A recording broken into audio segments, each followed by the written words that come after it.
자, 오늘은 성숙에 대한 주제, 매월 마지막 주에 하는 내용으로 잠시 나누려고 합니다. 본문은 마태복음 7장 15절에서 20절, 제목은 좋은 나무가 좋은 열매를 이라는 제목으로 함께 말씀을 나누겠습니다. 15절에서 20절입니다. 제가 읽어드리겠습니다. 거짓 선지자들을 삼가라. 양의 옷을 입고 너희에게 나아오나 속에는 노략질하는 일이라. 그들의 열매로 그들을 알지니 가시나무에서 포도를 또는 엉겅퀴에서 무화과를 따겠느냐? 이와 같이 좋은 나무마다 아름다운 열매를 맺고 못된 나무가 나쁜 열매를 맺나니 좋은 나무가 나쁜 열매를 맺을 수 없고 못된 나무가 아름다운 열매를 맺을 수 없느니라. 아름다운 열매를 맺지 아니하는 나무마다 찍혀 불에 던져지느니라. 이러므로 그들의 열매로 그들을 알리라. 아멘. 오늘 말씀은 좋은 열매를 맺자는 이야기가 아닙니다. 열매로 나무를 알 수 있다. 그러니까 좋은 나무가 좋은 열매를 맺는다는 겁니다. 짧게 오늘 본문에 있는 내용을 좀 말씀드리자면 거짓 선지자 이야기입니다. 또 거짓 지도자에 대한 이야기입니다. 양의 탈을 썼는데 양의 옷을 입고 왔는데 속은 늑대라는 것이죠. 말과 가르침은 멀쩡합니다. 하는 일은 하나님의 일을 하는 것처럼 보입니다. 근데 실제로는 그들은 사람을 죽이고 있다. 그들은 바로 예수님께서 신랄하게 비판하신 그 당시의 바리새인과 사두개인, 바리새인과 서기관들을 염두에 둔 이야기입니다. 겉으로는 이분들은 굉장히 경건합니다. 또 실제로 경건의 훈련을 엄청 하는 분들이었습니다. 열심도 있었습니다. 실제로는 그렇지 않았습니다. 왜냐하면 옳고 그름을 따지고 하나님을 위한 열심이 특별했지만 결국은 사람들을 죽이는 일을 했다는 것이 예수 그리스도의 판단이었습니다. 근데 이것을 바르게 분별을 해야 됩니다. 무엇으로? 열매로. 그러니까 좋은 열매 맺자는 게 아니라 열매로 그 나무가 어떤 나무인지를 분간해야 된다는 것이죠. 그러니까 좋은 나무는 좋은 열매를 맺기 때문에 좋은 열매가 있으면 그 나무는 좋은 나무라는 말입니다. 우리는 분별하기 참 어려운 시대에 살고 있습니다. 혼란스러운 시기입니다. 기독교는 더 심합니다. 모두 하나님 이름을 말하고 또 성경 말씀을 전하고 다 복음이라고 이야기합니다. 하나님을 향한 열심과 헌신도 탁월합니다. 엄청난 능력과 세력도 가지고 있습니다. 그래서 더더욱 분별해야 합니다. 무엇이 하나님이 정말 원하시고 또 무엇이 진정한 기독교인가? 하나님이 성경을 통하여 이 시대 속에서 역사 속에서 진짜 사람들에게 말씀하고자 하는 것이 무엇인지, 여러분 성경만 가지고 다 인용해서 가르친다고 그거 분별할 수 있어야 됩니다. 그러면 어떻게 그 본질을 구별할 수 있단 말입니까? 실제로 여러분 그 가시나무, 엉겅퀴, 포도나무, 무화과나무 일반인들에게는 금방 분별하는 것이 쉽지는 않습니다. 근데 열매를 보면 분명히 알 수 있죠. 거짓 선지자와 참 선지자, 거짓 그리스도인과 참 그리스도인의 차이점도 그 열매를 보고 알 수 있다는 겁니다. 열매하면 보통 행위, 삶인데 도대체 무엇을 말하는 것일까요? 너무 광범위하지 않습니까? 열매, 삶 그러면 너무 광범위하지 않습니까? 간단하게 저는 그 중에 한 가지를 말한다면 중요한 한 가지인데 하나님을 닮는 것이라고 말씀드리고 싶습니다. 마태복음 5장 48절을 보시면 그러므로 하늘에 계신 너희 아버지의 온전하심과 같이 너희도 온전하라 라고 주님은 말씀하십니다. 하나님의 온전하심과 같이 너희도 온전해라. 이것이 어쩌면 하나님께서 사람들을 향해서 가장 바라시는 바입니다. 우리가 하나님을 닮는다는 거죠. 감히. 그리고 이것이 하나님이 우리를 향한 목적이고 우리를 위해서 일하시는 그 방향입니다. 자, 하나님을 닮는 것이 무엇인지를 조금 살펴보려고 합니다. 하나님을 닮는 것이 무엇일까? 그러면 하나님이 자기를 어떤 분으로 드러내셨는가를 보면 조금 더 알 수 있겠죠. 하나님은 항상 자기가 전능하시다, 전지하다, 위대하다, 신실하시다, 의로우시다, 거룩하시다고 말씀하셨습니다. 그러나 가장 명확하게 자기를 드러내신 것은 바로 그의 아들 예수 그리스도 안에서 자기를 드러내신 것입니다. 그러니까 예수가 누구신지를 알면 하나님이 어떤 분인지를 선명하게 알 수 있다는 겁니다. 자, 예수님은 자기를 어떤 분으로 나타내셨습니까? 그가 어떤 사람들을 만났고 또 어떤 사람들과 함께 지냈고 어떤 사람들을 고쳤고 어떤 말씀을 하셨는가를 보면 알 수 있는데 그것들 중에 아주 흥미로운 어떤 한 내용이 있어서 찾아봤습니다. 자, 마태복음에 있는 말씀을 한번 보십시다. 마태복음 11장 2절에서 5절을 한번 보겠습니다. 마태복음 11장 2절에서 5절 보시면 제가 읽어드리겠습니다. 요한이 옥에서 그리스도께서 하신 일을 듣고 제자들을 보내, 요한이라는 말은 세례 요한입니다. 예수께 여짜오되 오실 그이가 당신이 오니까 우리가 다른 일을 기다리오리까? 예수께서 대답하여 이르시되 너희가 가서 듣고 보는 것을 요한에게 알리되 맹인이 보며 못 걷는 사람이 걸으며 나병 환자가 깨끗함을 받으며 못 듣는 자가 들으며 죽은 자가 살아나며 가난한 자에게 복음이 전파된다 하라. 세례 요한이 예수님에 대해서 의심을 했습니다. 과연 하나님이 보내신 메시아가 맞나? 왜? 하시는 일이 자기가 기대했던 것과는 너무나 터무니없이 다르기 때문입니다. 제자들을 보내어서 질문한 것입니다. 아니, 진짜 메시아 맞습니까? 근데 예수님의 대답이 야, 내가 메시아인지 좀 더 보여줘? 하늘에서 벼락을 떨어지게 한다든지 지진 나게 한다든지 이렇게도 하실 수 있었는데 그런 일을 하시지 않고 하신 말씀이 야, 맹인이 봐. 못 걷는 사람이 걷고 듣지 못하는 사람이 듣고 죽은 자도 살아나 가난한 자가에게 복음이 전파돼. 전부 다 누군가 하면 못 듣고 못 일어나고 못 보고 죽었고 없고 이런 자들에게 예수께서 조건 없이 아무런 근거 없이 그들을 고치고 회복시켜 주셨다. 그들이 와서 고쳐달라고 하지 않는 사람에게조차 유일한 조건이 있다면 예수께서 그들을 그냥 거저 사랑하셨다. 이게 조건이라는 겁니다. 그게 자기가 메시아라는 증거라고 이야기하고 있습니다. 바로 하나님의 사랑과 자비를 드러내신 것입니다. 이 죄인을 향한 하나님의 구원이 그의 자비와 긍휼과 사랑 때문에 은혜로 선물로 주어졌다고 지금 이야기하고 있습니다. 이것이 복음이고 예수님은 이 하나님을 자신을 통해서 보여주고 있습니다. 근데 하루는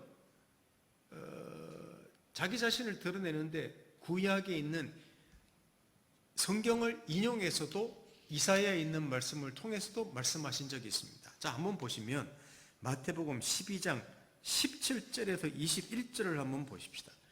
마태복음 12장 17절에서 21절 보시면 이는 선지자 이사야를 통하여 말씀하신 바 보라 내가 택한 종 곧 내 마음에 기뻐하는 바 내가 사랑하는 자로다. 내가 내 영을 그에게 줄 터이니 그가 심판을 이방에 알게 하리라. 그는 다투지도 아니하며 들레지도 아니하며 이 들레지도란 말은 소리치지도 아니하고 아무도 길에서 그 소리를 듣지 못하리라. 상한 갈대를 꺾지 아니하며 꺼져가는 심지를 끄지 아니하기를 심판하여 이길 때까지 하리니 또한 이방인들이 그의 이름을 바르리라 함을 이루려 하심이니라. 아멘. 자, 하나님의 아들에 대한 이사야의 예언을 예수님이 인용하셨는데, 여기 보시면 다투지도 않고 들레 소리치지도 않고 아무도 또 길에서 그 소리를 못 들었다고 합니다. 이게 예수님이라는 말입니다.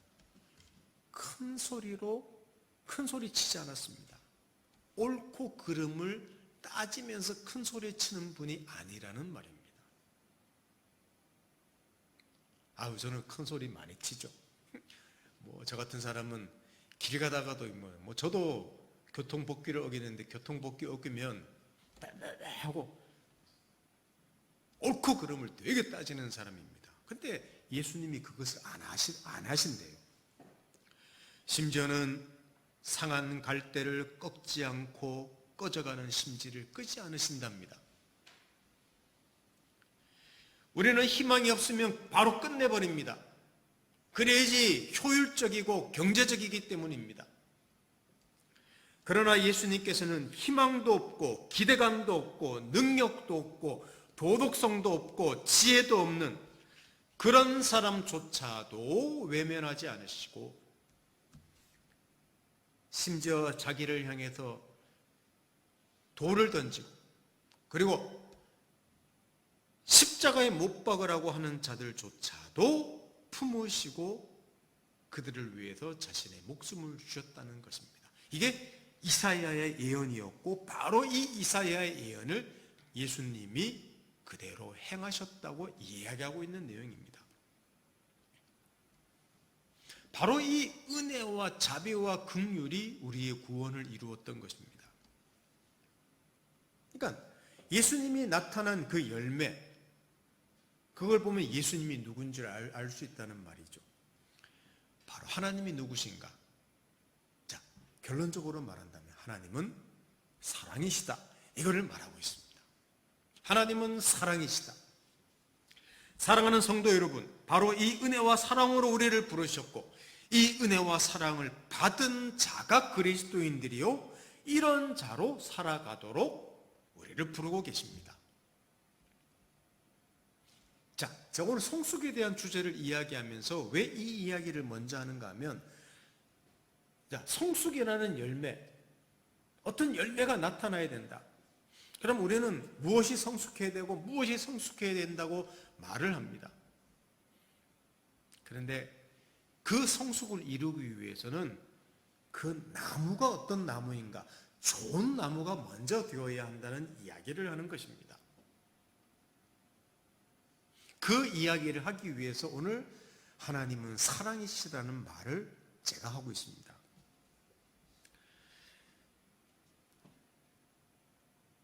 자, 우리 그리스도인들은 누굽니까?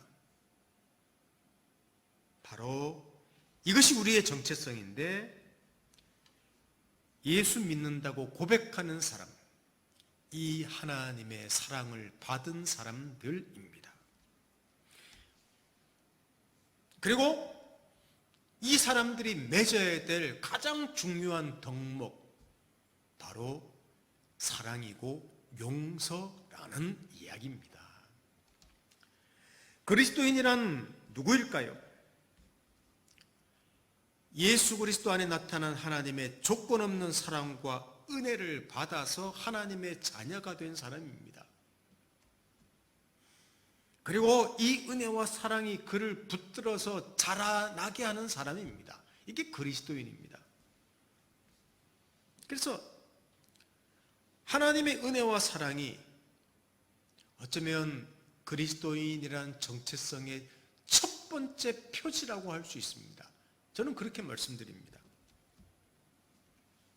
다른 어떤 것이 작용한 것이 아니기 때문입니다. 그가 잘생겨서, 그가 능력이 있어서, 그가 열심을 가져서, 그가 헌신적이라서, 그게 아니라 하나님께서 그를 일방적으로 사랑하셨다. 그 사람이 누구냐? 그리스도인이라는 말이죠. 이게 그 사람의 정체성이라는 말입니다. 그래서 여러분, 성경에 나온 사랑은 오래 참고 고린도전서 13장에 있는 내용이 있지 않습니까? 오래 참고 온유하고 무례하게 행하지 않고 용서하고 용납하고 경청하는 자가 될 수밖에 없는 이유는, 그 열매를 맺을 수밖에 없는 이유는 우리는 먼저 용서를 받은 자이기 때문입니다. 그리고 이런 수준에 이르러야 하고 이런 수준에 이르도록 하나님께서 우리를 이끌고 계십니다. 이게 누구냐? 이게 그리스도인이죠. 여러분, 교회란 또 무엇입니까? 아까 그리스도인 이야기했는데 그럼 교회란 무엇입니까? 똑같습니다. 교회도 하나님의 이해할 수 없는 사랑과 긍휼을 입은 사람들이 모인 곳이, 그 모임이 교회입니다. 같은 신앙을 고백했고 은혜를 받았기 때문에, 우리는 이런 은혜를 받았기 때문에 일사불란하게 움직이고 열심을 내고 세계를 정복하고, 여러분 그것도 필요하지만 감히 이렇게 모일 수 없는, 구원받고 하늘로부터 내려오는 모든 복을 받을 수 없는 사람들이 모인 모임이 어디냐? 교회란 말이죠. 그러니까 아무런 조건 없이, 이유도 없이 하나님의 은혜와 사랑을 받았다는 그 정체성, 그것이 기초가 되고 이유가 되고 자랑이 되고 동기가 된 사람들이 그리스도인이요, 바로 그 사람들이 모인 곳이 교회입니다. 근데 교회에 오면 너는 왜 열심 내지 않니? 응? 너 그러려고 예수님이 피를 흘려주셨니? 응? 왜 자신을 부인하지 않느냐? 왜 가서 복음을 전하지 않느냐? 왜 경건의 시간을 갖지 않느냐? 왜 기도하지 않느냐? 물론 다 필요한 이야기들입니다. 그렇게 큰 소리 내는 곳은 사실은 교회가 아닙니다. 그렇게 말할 수 있는 사람은 아무도 없습니다. 물론 우리의 성숙을 위해서 그런 것들이 필요하죠. 그러나 너는 왜 안 했느냐? 이렇게 해야 된다. 그것을 강요하는 모임이 아니라는 것입니다. 그 교회는 무엇이 특징 지어야 되느냐? 그것을 바울이 아주 명확하게 그가 보낸 모든 편지들마다 적었는데, 그 중에 한 성경만 보십시다. 골로새서라는 성경, 자 3장 12절에서 14절을 한번 보십시오. 그러므로 너희는 하나님이 택하사 거룩하고 사랑받는 자처럼 긍휼과 자비와 겸손과 온유와 오래 참음을 옷 입고, 누가 누구에게 불만이 있거든 서로 용납하여 피차 용서하되 주께서 너희를 용서하신 것 같이 너희도 그리하고 이 모든 것 위에 사랑을 더하라. 이는 온전하게 매는 띠니라 라고 이야기하고 있습니다. 뭐라고 이야기하고 있습니까? 가장 먼저 용서하라고 하기 전에 하나님이 택하사 거룩하고 사랑받는 자처럼, 왜 사랑을 받았습니까? 이유가 없다는 말입니다. 긍휼과 자비와 겸손과 온유와 오래 참음을 옷 입고 그랬습니다. 나를 무장하고 나를 가려줄 모든 것들이 하나님이 우리를 사랑했다는, 커서 사랑했다는 거기에서부터 우리 그 정체성으로부터 우리의 모든 외적으로 드러나는 것들이 나온다는 말이죠. 사랑하는 성도 여러분, 교회는 끊임없이 이 싸움을 해야 됩니다. 그리스도인은 끊임없이 이 싸움을 해야 됩니다. 얼마나 능력이 있고 얼마나 세상을 위해서 큰 일을 할 것인가가 아니라 용서와 용납과 오래 참는 것, 사랑하는 것, 사실 이것을 가장 많이 열심히 해야 되고 여기에 목숨을 걸어야 될 사람이 그리스도인이고 그것이 교회라고 성경은 이야기하고 있습니다. 이것을 자랑하고 이것으로 충분해야 합니다. 만일 이 하나님의 사랑을 받았다는 것에서 우리가 충분하지 못하면 늘 힘들어하고 분노하고 비판하고 사실은 늘 자기를 자랑하게 되어 있습니다. 자, 다시 물어보십시다. 저와 여러분들은 무엇으로 충분해야 된다고 말했습니까? 바로 이 거저 주신 나를 하나님이 예수 안에서 사랑하셨다는 이 사실, 거기서 우리는 넘쳐야 된다는 사실입니다. 여러분, 우리는 살아가면서 자주 거칠어집니다. 왜냐하면 거칠어지는 이유는 자기가 힘들기 때문이에요. 힘드니까 이것을 자꾸만 외부로 표출하는 겁니다. 다른 사람을 향해서 분노와 짜증과 불평을 터뜨립니다. 저도 그렇게 참 많이 합니다. 건강을 잃기도 합니다. 돈이 부족하기도 합니다. 자신의 반복되는 약점과 무능력을 경험하기도 합니다. 평소에는 몰랐는데 어느 순간 자신에게서 터져나오는 것들을 보면서 이게 나란 말인가? 이게 내 인격인가? 소스라치게 놀라기도 합니다. 여러분 그렇죠? 저는 자주 이런 일이 일어나기도 합니다. 깜짝 놀랍니다. 우리 원래 이런 나무였습니다. 원래 이런 나무였습니다. 근데 참 더 소스라치게 놀라는 것은 이런 것들이 나와서 놀라고, 이게 나한테 없는 것, 또 내가 부족한 것, 내 속에서 나오는 것들 때문에 놀라기도 하지만, 또 놀라는 게 뭐냐면 이것 때문에 우리가 실족하기도 하지만 거기서 자폭하지 않는다는 사실입니다. 이것 때문에 또 놀랍니다.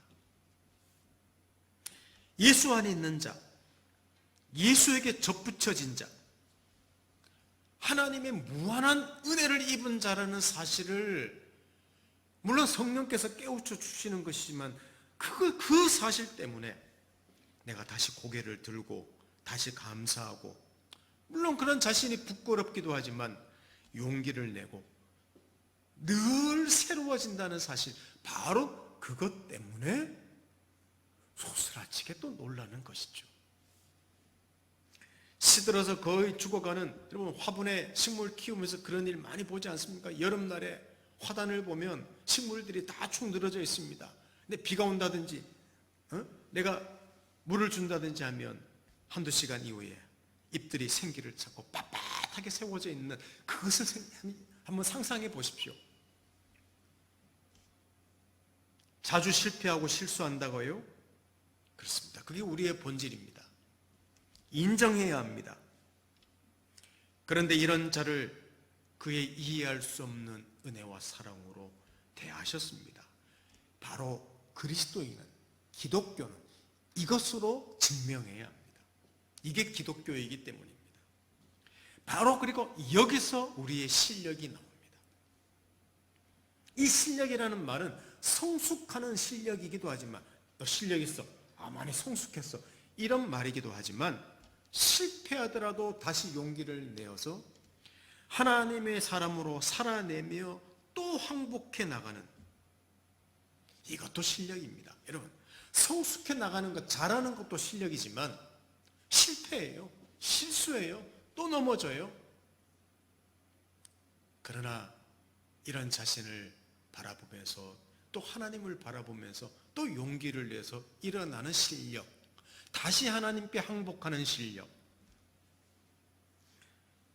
바로 이런 일을 반복하면서 이게 나구나, 은혜로 사는구나, 다른 사람들을 섬기고 참고 용서하고 기다려주는 자가 조금씩 되어갑니다. 한 1m씩 되어가면 참 좋겠는데 1mm씩 되어간다는 사실이죠. 이것이 예수 안에 있는 존재의 열매라고 할 수 있습니다. 저는 바랍니다. 저나 여러분들이 무엇이든지 잘하고 탁월하고 유능한 자가 되면 참 좋겠습니다. 멋진 자들이, 전문가들이 되면 참 좋겠습니다. 그러나 혹시 우리가 마음이 상해도, 내면에 악하고 더럽고 왜곡된 많은 것들이 내가 감히 표현하지 못하고 감춰졌더라도, 평상시에는 그것들을 그냥 생각도 안 하고 사는데 어느 날 하나님께서 그것을 들춰내시는 거예요. 내면을 보게 하시는 거예요. 그런데 가장 가까이 있는 사람들에게조차 말하기 부끄러운 그 더럽고 악하고 왜곡된 수많은 것들을 하나하나씩 보게 되더라도 유능하지 못하고 많이 실수하더라도 여러분 감히 이런 자신을 정직하게 인정할 수 있고 정직하게 말할 수 있고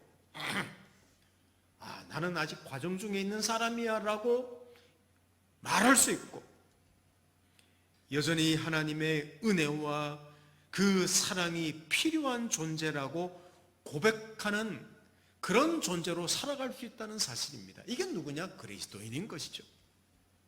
그래서 성령의 도우심을 절실하게 의지하고 하나님의 말씀과 그래서 기도할 수밖에 없는 존재임을 알고 그래서 훈련하고 배워야 되는 존재임을 알고 다른 사람의 도움이 필요함을 알고 평생 배우는 사람으로 어쩌면 평생 예수 그리스도의 제자로 우리 살아나가는 것입니다.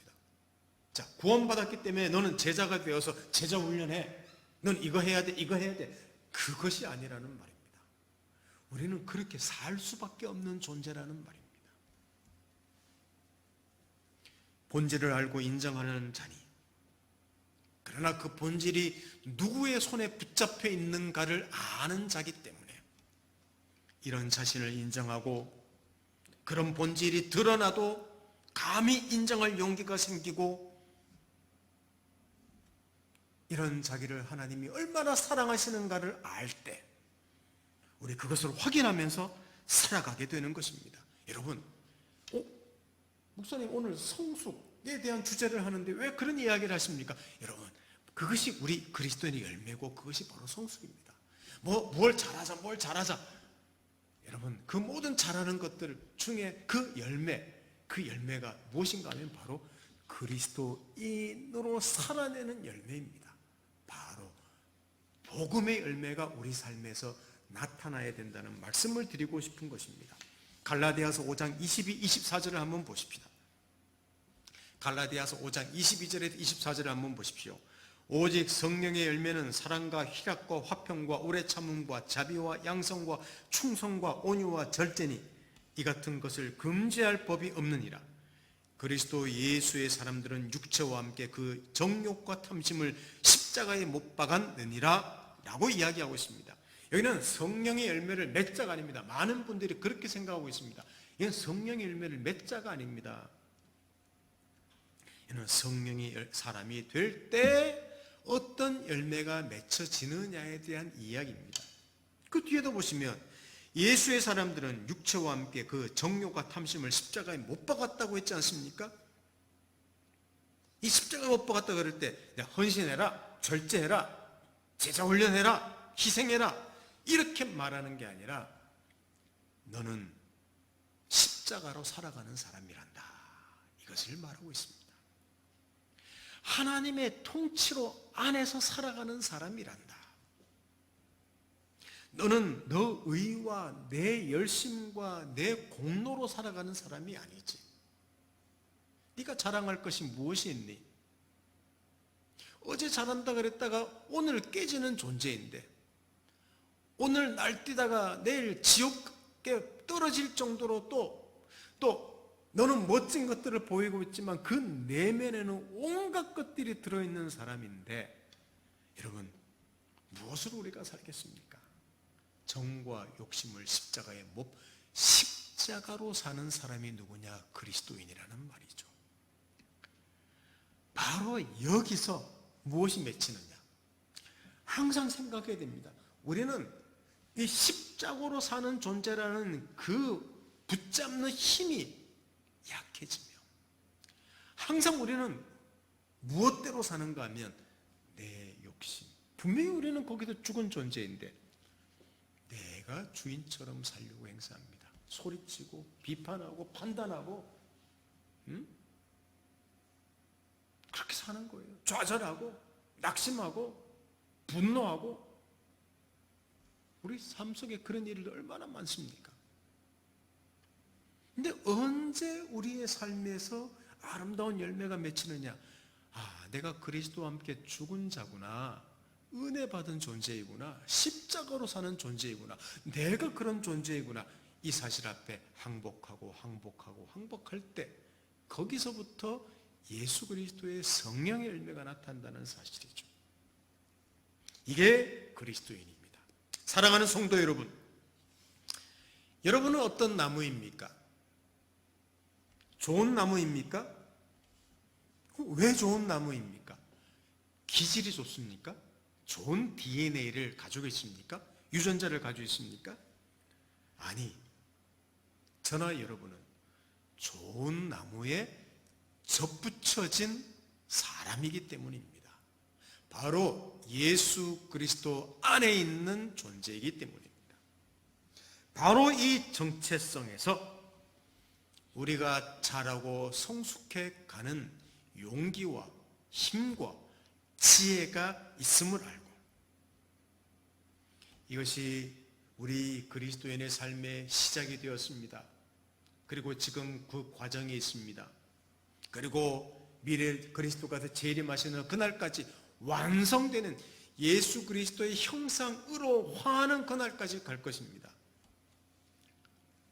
우리의 매일의 자랑, 매일의 그 근거, 또 매일의 보장, 그것은 바로 내가 그리스도인이라는 사실.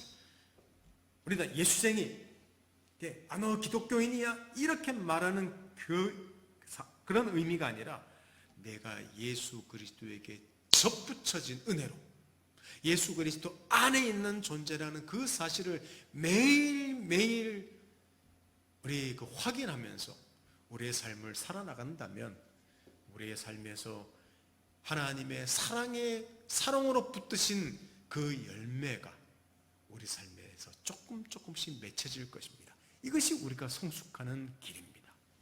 저와 여러분, 이 어렵고 혼탁하고 거칠고 힘든 시기를 살아내면서 이 정체성을 확인하면서 매일의 삶이 조금씩 자라는 우리 인생이 되기를 예수님 이름으로 축원합니다. 함께 기도하겠습니다. 하나님 아버지, 감사합니다. 우리 그리스도인이 누구입니까? 우리는 하나님을 닮는 사람입니다. 바로 하나님은 사랑이십니다. 그 사랑을 받은 사람입니다. 그 사랑을 받은 아무런 조건이 없습니다. 그래서 저희들이 그 사랑 안에서 저희들이 누리고 만족해야 할 때 또 다른 사람들을 사랑하며 예수 그리스도를 닮은 사람으로 자라나갈 줄 믿습니다. 아버지 하나님, 이것이 우리 그리스도인의 삶이 되어 참으로 강팍하고 혼란스럽고 힘든 시기에 제가 또 모든 성도들이 우리 자신이 너무너무 형편없는 존재임을 알고, 그러나 거기서 자폭하지 말고 어제보다 오늘도 실패했더라 내일을 기대하는 그런 인생을 살아내도록 저희들을 축복해 주십시오. 예수님의 이름으로 기도드립니다. 아멘.